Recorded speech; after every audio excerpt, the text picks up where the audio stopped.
Alors, déjà, comme disait Louis, bienvenue.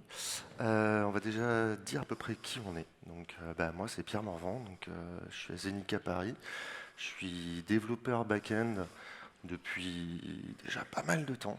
J'ai fait pas mal aussi de DevOps, mais absolument pas d'IA. Et je suis pas dev front. Voilà. Et je n'aime pas le front et je m'excuse. Alors, il y a des gens qui aiment ça. Voilà. Ça c'est fait. Et moi donc c'est Louis Tournaire, je suis de Zenica Lyon. Et puis un peu comme Pierre, je suis beaucoup plus back-end, DevOps. Je fais pas de front. Ça se verra dans nos slides d'ailleurs, vous devez voir le style. Ouais. On s'excuse par avance. On fait pas non plus spécialement d'IA, mais on avait envie de s'amuser avec ça. Alors justement, pourquoi un talk sur l'IA si c'est pas notre domaine de prédilection?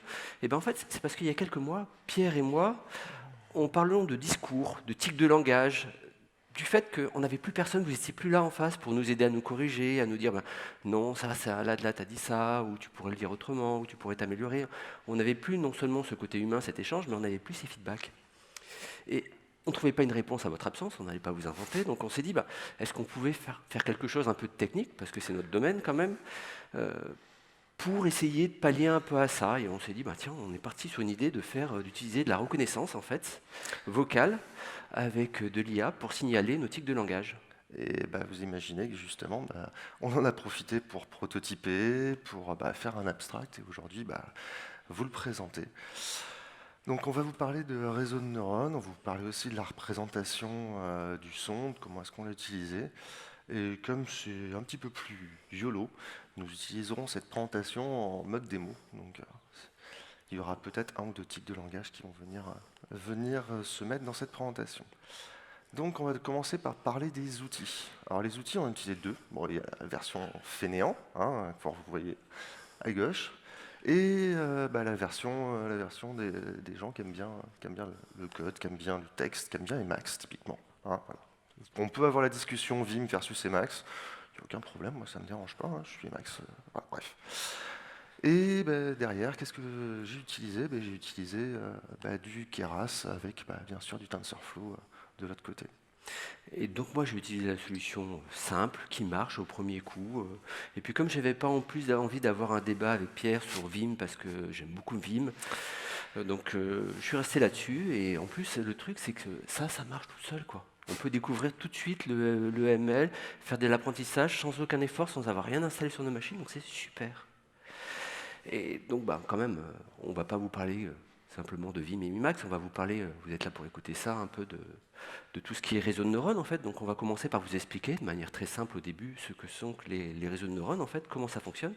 Donc on va partir d'un exemple très gaucher. S'il y a des puristes dans la salle, ils seront choqués, mais pour ceux qui ne connaissent pas, ça sera déjà un premier point d'entrée qui peut-être leur donnera envie d'aller plus loin et de pousser un peu.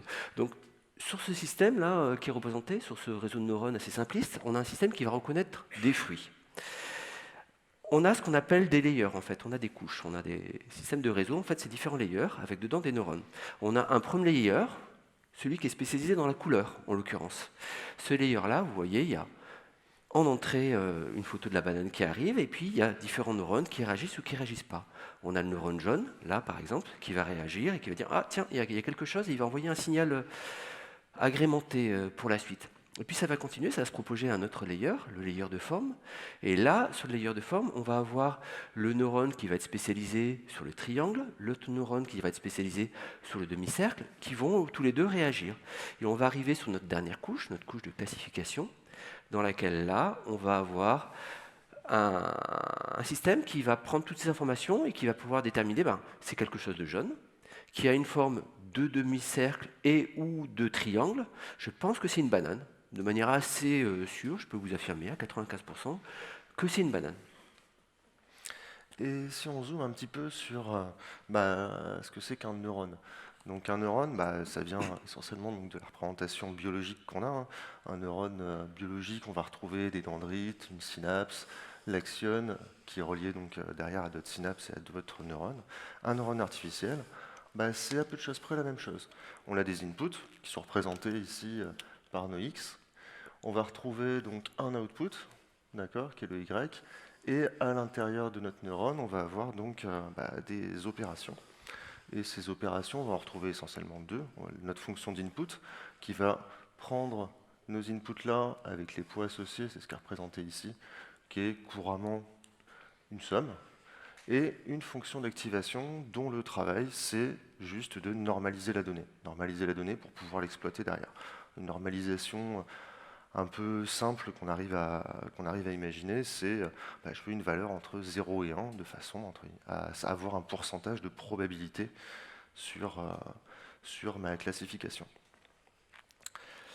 Et comment est-ce que ça se met ensuite dans un vrai réseau de neurones? Maintenant, on les assemble. Donc ici, alors ça c'est l'exemple, c'est un peu le Hello World du machine learning, hein, parce qu'on vous a dit qu'on n'est absolument pas des experts. Mais qu'est-ce que ça fait? Alors on a un réseau, donc ici le premier layer, ça correspond donc à nos pixels qu'on a littéralement découpés, aplatis. Et donc on va donc avoir notre premier layer qui est tout à gauche avec donc ces données-là. Le layer de droite, ici, c'est le layer de classification qui va nous permettre de savoir si c'est un 1, un 2, un 3, un 4, un 5, etc. Et à l'intérieur, donc deux layers de travail qui vont donc nous permettre d'augmenter la partie statistique de notre modèle de façon à pouvoir faire cette détection de façon efficace. Et comment est-ce que ça fonctionne? Donc on a notre neurone ici, qui a une valeur, donc là dans notre cas on est sur du noir et blanc, donc 0 ou 1, avec donc ici les poids, par défaut on va tout mettre un peu en aléatoire, et suite à ça on va donc transférer au neurone suivant, qui lui va faire justement les opérations que je présentais juste avant, les sommes de multiplication des poids et des valeurs, qui applique notre fonction d'activation et passe cette info au suivant, au suivant, au suivant, jusqu'au layer de classification. Et donc ça, c'est plutôt pas mal, mais là, ce qu'on voit là dans mon exemple, c'est que ça, là, on est en train d'identifier que le 5, en fait, c'est un 0, un 2, un 5, un 6, un 8, un 9. C'est là où on va appliquer donc, un algo de backpropagation. Alors, à quoi ça correspond? Ça veut dire que je vais d'abord faire passer mon 5 dans ce sens-là. Voilà, il arrive ici. Et ensuite, je vais le faire revenir en arrière, hop, en mode, je vais adapter mes points de façon à pouvoir reconnaître ce 5. Et ça, on va le faire énormément de fois. On va le faire beaucoup, avec beaucoup de données différentes, de façon à ce que statistiquement, notre modèle soit en capacité de détecter ce fameux 5. Et maintenant, on va essayer de voir un peu comment est-ce qu'on applique la voix dans tout ça, parce que je vous ai parlé de détection au niveau image, mais comment est-ce qu'on fait avec l'audio? Avec l'audio, on est parti un peu du même postulat. Donc, le postulat, c'était quoi? C'était de dire, la voix, c'est quoi? C'est une onde. C'est une onde, et cette onde, on peut la représenter. On reconnaît, je pense, à peu près tous cette représentation. Mais là, en fait, cette représentation, ça correspond exactement au même mot. Alors, on n'arrive pas à avoir énormément de similitudes en dehors du bleu et du blanc. Et pour pallier à ça, parce que quand on fait du machine learning, on essaie d'avoir quand même des similitudes, ce qu'on a fait, c'est que on a appliqué un spectrogramme. Voilà, un spectrogramme, pour ceux qui voient à peu près ce qu'est une transformée de Fourier, c'est à peu de choses près ça. Et là, on peut assez facilement voir qu'il y a des ressemblances. Et ces ressemblances, on va pouvoir les extraire avec des filtres, comme des filtres Photoshop. Vous voulez uniquement prendre telle couleur, le coup de la banane de tout à l'heure marche parfaitement avec ça. Et une fois qu'on a fait ça, on prend le résultat de ces filtres et on va le mettre dans un modèle plus classique de machine learning. Et derrière, à la sortie, on sera en capacité de savoir si c'est un E ou si c'est du bruit. Si j'ai mis en bleu donc le dernier layer, c'est parce que on vous a dit on n'est pas des experts. Alors comme on n'est pas des experts, qu'est-ce qu'on a fait? On a fait une chose, on a pris un modèle qui était en capacité de détecter des bananes, qui était en capacité de détecter plein de trucs, donc des images. On a enlevé le dernier layer, qui est le layer de classification. On l'a remplacé par à nous uniquement, et on a entraîné que ce layer-là. C'est ce qu'on appelle du transfer learning, et ça permet à des gens comme nous et moi de faire du machine learning sans en connaître grand-chose.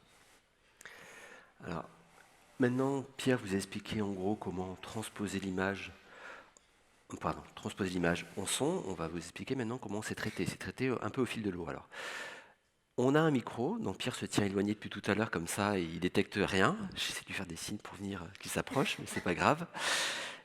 Ce micro, donc, il prend le son, on va le transformer derrière en une image. Ces images, en fait, elles vont arriver de manière séquentielle au fil de l'eau. On va le mettre, en fait, dans un espèce de ruban. Et donc, on va cumuler les images à la suite des autres, et on va traiter, on va rechercher dans la dernière section de l'image, donc celle qui est représentée, je ne sais pas si vous voyez, par des petits points rouges autour. Donc là, on va chercher notre motif, notre pattern. Donc un pattern qui peut, en l'occurrence, lorsqu'on a entraîné, parce que nous, un de nos tics de langage était notamment le qu'on doit voir normalement, et ben, il arrive à détecter ce fameux pattern-là.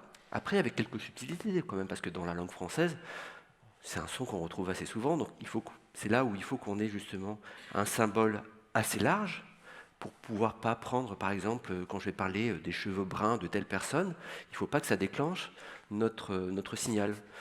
Ou voilà, quand je vais parler des pneus, là ça le déclenchait, c'est souvent avec moi, non, là, ça ne l'a pas déclenché.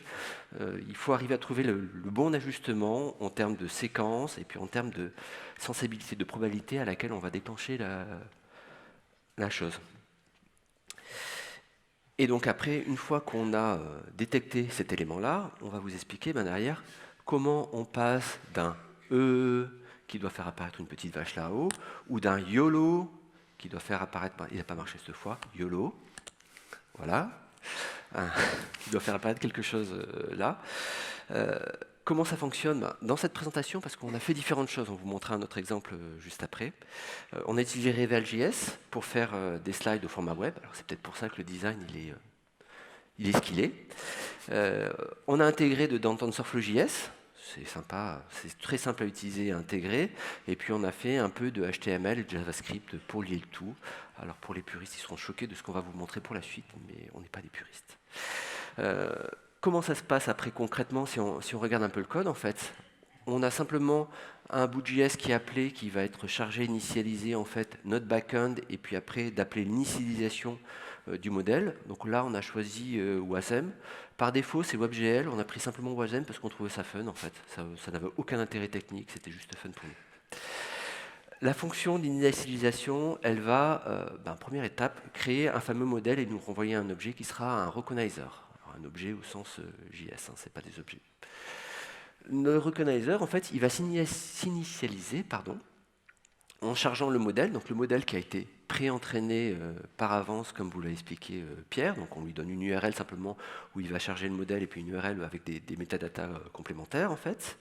On va charger le modèle et puis on va avoir notre objet recognizer. Le fameux recognizer, donc excusez-moi, c'est pas un objet, c'est juste un abus de langage. Il va écouter derrière le flux audio qui sera récupéré en fait. Dans un browser, on peut récupérer la caméra, on peut récupérer le flux audio, donc il récupère le flux audio, et puis il va l'analyser, et quand il va détecter des classes, en fait, qui seront nos motifs de de YOLO, ou encore d'autres choses, à ce moment-là, on va pouvoir réagir et mettre un petit bout de JS qui va faire la suite, donc le côté affichage. Donc là, ce qu'on a fait tout simplement, avec nos super compétences en feuille de style, on a mis un petit header, en fait, un petit bandeau en haut, qu'on a positionné tout à fait en haut, voilà, qui est là, qui est en dehors de la section slide de Revel. Donc chez vous connaissez Revel, en fait, il y a une section slide dans laquelle là, on va mettre une slide qui défile, et par contre, ce qui est en dehors, ça ne défile pas, quoi. Et après, derrière, là-dedans, on a un objet qu'on manipule, le fameux label conteneur. Et si vous vous rappelez un peu de ce qu'il y avait précédemment expliqué, il y avait une référence à cet objet-là qu'on manipule et dans lequel on faisait apparaître des choses. Donc, comme je vous disais, ça, c'est la version que vous voyez. Après, on a fait autre chose que Pierre va vous expliquer. Moi, c'était même plutôt avant. Ouais, En te mettant près de la caméra. Oui. Globalement, en fait, le truc, c'est que c'est pas la première fois qu'on fait Stalk, et les fois précédentes, on était tous confinés. Et tous confinés, donc on l'avait fait complètement différemment. Donc là, vous voyez des jolies captures de GIFs de ce qu'on avait fait. Et comment ça marche? C'est à peu de choses près la même chose. On avait notre application TensorFlow.js sur un navigateur avec un joli fond vert et un E en mode Noël pétillante. On avait même mis un buzzer. Bon, on va pas vous mettre le buzzer ici, hein, on est plutôt sympa quand même. Et donc, il y avait aussi donc, la caméra, avec un petit fond vert aussi. On a assemblé le tout dans OBS, histoire de superposer avec un filtre chroma key, et ressorti ça sur une caméra virtuelle. Et derrière, ça nous permettait de faire à peu de choses près la même présentation. Et si on vient un peu à cette présentation, vous voyez qu'on ne s'est pas ultra amélioré sur les tics de langage. Voilà, bon, 140 voilà, puis alors ça va pas s'arrêter. Voilà. On a progressé quand même. Hein. Oui, alors il faut savoir que ça c'est une chose qui n'est pas négligeable, c'est que depuis qu'on fait cette présentation, on s'est quand même bien amélioré, donc le retour est quand même vraiment agréable. Voilà, ça recommence. Merci à vous, j'espère que...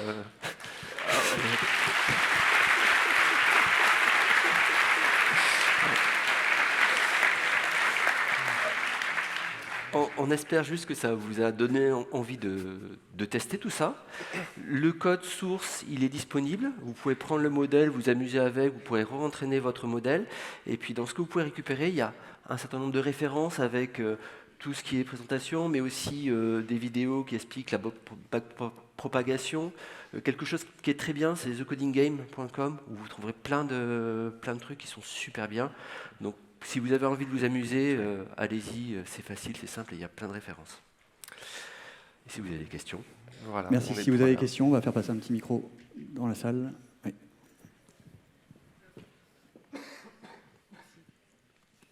Merci pour votre présentation. J'ai une petite question concernant le Recognizer. Oui. En fait, il vient d'où? Est-ce que c'est TensorFlow qui le fournit? Est-ce que c'est vous qui l'avez codé? Non, c'est tout le bout de code de JS que tu vois là, c'est TensorFlow qui le fournit en fait. C'est ça. On a eu littéralement que ça à écrire pour intégrer le modèle et avoir donc de la reconnaissance. Après, on a un peu de tuning en fonction donc, des différents mots qu'on a, parce que là, on vous a montré le E, le YOLO. On en a théoriquement testé d'autres qui sont intégrés dans le code. Voilà. Back. Voilà. Sans les mains. Voilà. Faut savoir que voilà, typiquement ces deux mots-là, on les a intégrés il y a très peu. On a très peu de données, c'est plutôt mal entraîné, et donc on a trituré un peu la sensibilité de façon à ce que ça ne se passe pas pendant la presse, parce que on avait ce genre de problématique. Hier, on a répété, ça fait back, next, next. Voilà, on a même fait une battle de bref. J'ai une autre question, si vous permettez. En termes de durée, les mots que vous voulez qui soient reconnus, est-ce qu'ils doivent forcément être d'une durée similaire ou pas? Ouais. Sur ce qu'on a entraîné, Teachable Machine le pousse aussi, hein, parce qu'on a fait à peu de choses près la même chose à l'origine avec Teachable et avec ça à la main. Grosso modo, nos mots ne doivent pas dépasser 1 seconde. Voilà. C'est la limite qu'on a poussée, de façon à ce que tout soit identique. Donc, par exemple, dans ce qu'on entraîne, on entraîne donc avec du bruit de fond, on entraîne avec nos propres mots. Et le bruit de fond, on a pris des gens qui parlent, qui rient, etc. On a découpé ça, mais uniquement sur une période fixe. Parce que sinon, on est incapable d'avoir ensuite, si je reprends, on est incapable d'avoir ensuite des spectrogrammes cohérents, en fait. Et ça veut dire qu'il va falloir attendre 1 seconde pour avoir la classification, ou pas forcément? Alors non, pas forcément. Là, on attend par exemple 600 millisecondes sur la présentation actuelle. En fait, justement, c'est ce qu'expliquait Louis, où en fait, hop, il va se baser sur justement un bandeau qui est alimenté en permanence. Donc en fait, ta première détection, il va falloir attendre 1 seconde, mais on a déparé la presse avant que tout le monde soit là. Hein. Donc la seconde, on l'avait largement, et ensuite, vu que c'est juste du différentiel glissant, il n'y a pas de souci. Sachant qu'il faut considérer que le silence fait partie du mot, en fait, fait partie du motif que tu veux reconnaître. Donc c'est pour ça, des fois, un E court ne va pas être, s'il a été pris, mais normalement c'est un E long qui a moins de silence. Par contre, YOLO, elle va avoir ses zones de silence. Mais si je fais YOLO vite, derrière, ou si je fais YOLO, c'est pas la même chose, parce que j'ai un silence ou pas. Au top, merci. Merci Pierre-Louis, on n'a plus beaucoup de temps pour les questions. Oui. après, on est disponible en dehors si vous avez Voilà. d'autres questions. Merci. Merci à vous, en tout cas.